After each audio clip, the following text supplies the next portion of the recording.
الtopic بتاع النهارده personal سيكا، ولكن أنا عارفة كويس جدًا إن هو ناس كتير أوي متأثّرة بالموضوع دوّة. الحوار ده أنا اتعرّضت له من سنين واتعرّضت له أكتر من مرّة، وهي العلاقات اللي تستنزفنا. في ناس يا جماعة أنا مسمياهم الenergy vampires بجد، والboundaries vampires برضه. دول ناس بيستنزفوا طاقتك وما بيحترموش حدودك ب3 صاغ. دول دايمًا الناس اللي بتحس إن أنت لمّا بتقفل معاهم المكالمة باحس إن أنا إيه ده؟ أنا مخنوقة جدًا، أو باحس إن أنا ارتحت إن المكالمة خلصت، فاهمين؟ باحس إن أنا دايمًا على طول فاضية من جوايا وأنا معاهم أو من بعد ما أقابلهم، باحس إن أنا جسمي مش مرتاح، مش متقبلة وجودهم حواليّا، وكل ما بيظهروا باحس إن طاقتي بتختفي، وساعات بجد باحس إن أنا مش عايزة أفور، بس والله العظيم ساعات بيجيبوا لي انهيار. العلاقات دي بجد علاقات مستحيلة، يعني أنا I was unhealed وقتها، ولكن من بعدها أنا لو شميت ريحة فامباير من على بعد يعني 60 مليون متر مش هيقرب مني. أهلا بيكم في episode 6 من ما تيجوا نشرب حاجة. ما تيجوا نشرب حاجة.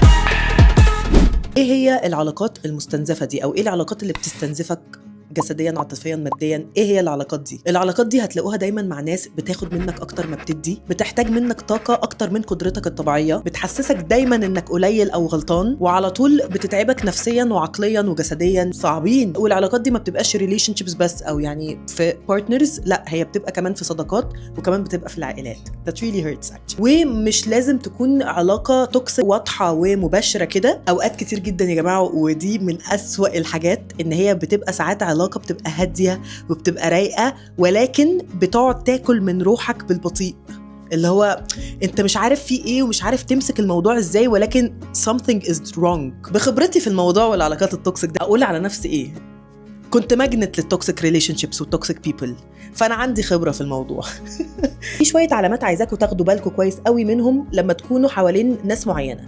اولا، في ناس كده بتحسوا ان انتوا خايفين تكونوا على حقيقتكم معاهم، دايما تحس ان انتوا بتمثلوا، دايما تحس ان انتوا عايزين تجروا الدنيا علشان تراضوهم. This is not real friendship ولا علاقه برضو كويسه على فكره. تاني علامه، دايما يحسسوكوا ان كلمه لا دي ما ينفعش تقولوها. كلمة لا دي يعني دي حرام. They will never respect your boundaries. ودايما على طول هتحس ان انتوا لازم تشرحوا نفسكم. ثالث علامة، ودي مهمة جدا، بعد كل لقاء معاهم، كل ما نتقابل او بنتكلم في التليفون بحس ان انا مرهقة، مضغوطة، بحس ان انا فاضية، بحس باي حاجة وحشة، جسمي مش متقبلهم قبل ما عقلي ونفسيتي يتقبلوهم اصلا. رابع علامة، هتلاقوهم في الاغلب، مش دايما ولكن في الاغلب هتلاقوهم بيقللوا منكم، ممكن يقولوا باك هاندد كومبلمنتس كده، بيضغطوا عليكم. خامس حاجة، دايما في دراما. سادس حاجة، مفيش توازن في العطاء ولا في الاخذ. انا باخد منك بس لكن مش هديك، او لو هديك حاجه قصاد ال10 اللي بتديهم لي. اخر حاجه، مش هتحسوا ان انتوا مسموعين معاهم، مش هتحسوا ان انتوا متقدرين، مش هتحسوا ان انتوا متعازين، غير بس في الأوقات اللي هم when it's convenient for them. مش كل العلامات دي كلها طبعا موجودة في نفس الشخص، ولكن لو لقيتوا علامات شبه دي أو أكتر من علامتين 3 just please خدوا بعضكم وامشوا. المخ عنده حاجة اسمها الايموشنال لود أو الحمل العاطفي. لما بنكون في علاقة مرهقة أو بنبقى على طول في ستريس، الجسم بيفرز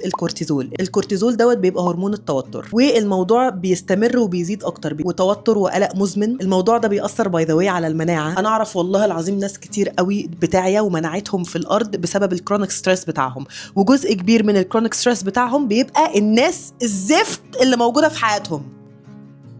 girl.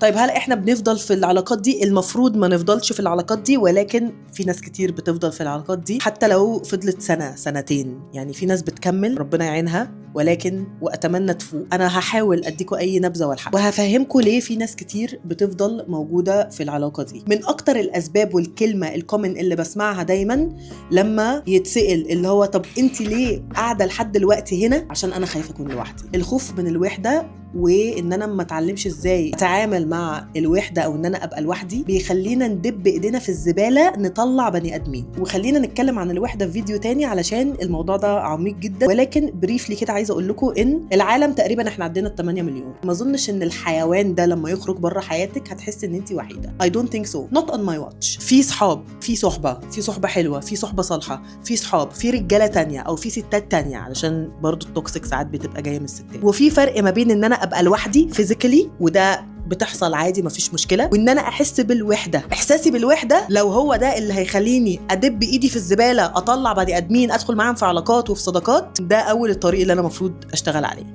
تاني سبب، السيلف وورث. في ناس كتير بتقول لنفسها، واكشلي ده ما بيبقاش صوتها. ورجع للفيديو بتاع الصوت الداخلي القاسي. في ناس كتير بتقول لنفسها علشان كانت مقتنعه وهي صغيره، وناس كتير شايفه وده الكلام اللي كان بيتقال لها سواء كان من اهلها او من صحابها واتسو ايفر، ان ده اللي هي تستاهل. انا استاهل المعامله دي، انا استاهل الطريقه دي، انا استاهل الكلام ده، انا استاهل الابيوز ده. لا يا حبيبتي، لا يا حبيبي، انتوا ما تستاهلوش ده. او بيقولوا لنفسهم انا حاسه ان انا ما استاهلش احسن، انا كده تمام. ثالث سبب ده، او ده سبب بقى بيستفزني. لو انا عديت لكم السببين الاولانيين، السبب الثالث ده بيستفزني، وهو ايه؟ ما خلاص بقى عدى وقت العشره، حرمت عليكي عشرتك. عشره ايه؟ هي فين العشره؟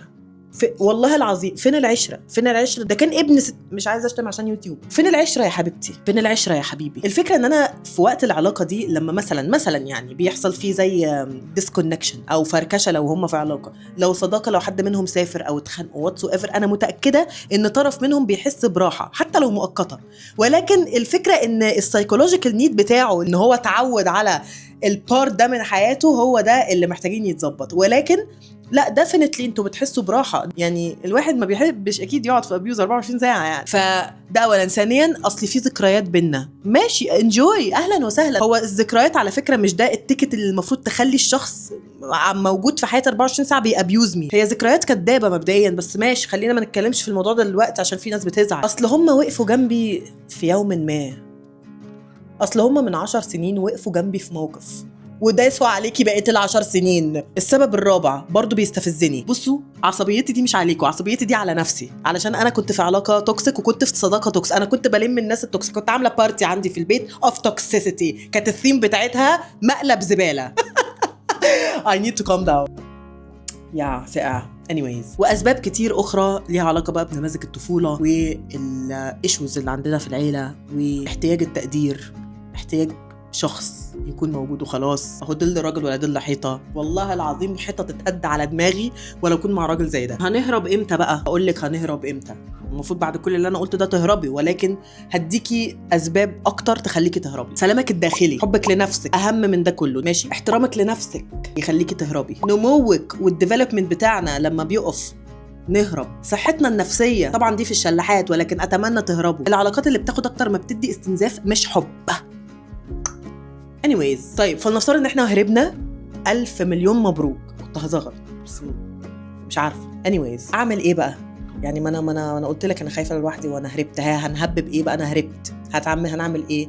في كام حاجه عايزاكي تشتغلي عليها، او عايزاك تشتغل عليها. معلش انا متحيزه للبنات اكتر عشان انا بنت. اولا الحدود، definitely، علشان في حدود اتدفنت تحت الارض لما كنتي في العلاقه السابقه. انت محتاجه وقت لنفسك، تمام؟ انت محتاجه وقت لنفسك، انت محتاجه وقت لنفسك، انت محتاجه وقت لنفسك، انت محتاجه 5 اهو علشان نقفل، عشان الحسد. وقتك لنفسك هيخليكي تستكشفي نفسك اكتر، هيخليكي تتعلمي عن نفسك وعن حدودك، هيخليكي تشتغلي عليها، هيخليكي تنجذبي اليها، هيخليكي تتعرفي عليها وكأنك بتتعرفي على شخص جديد.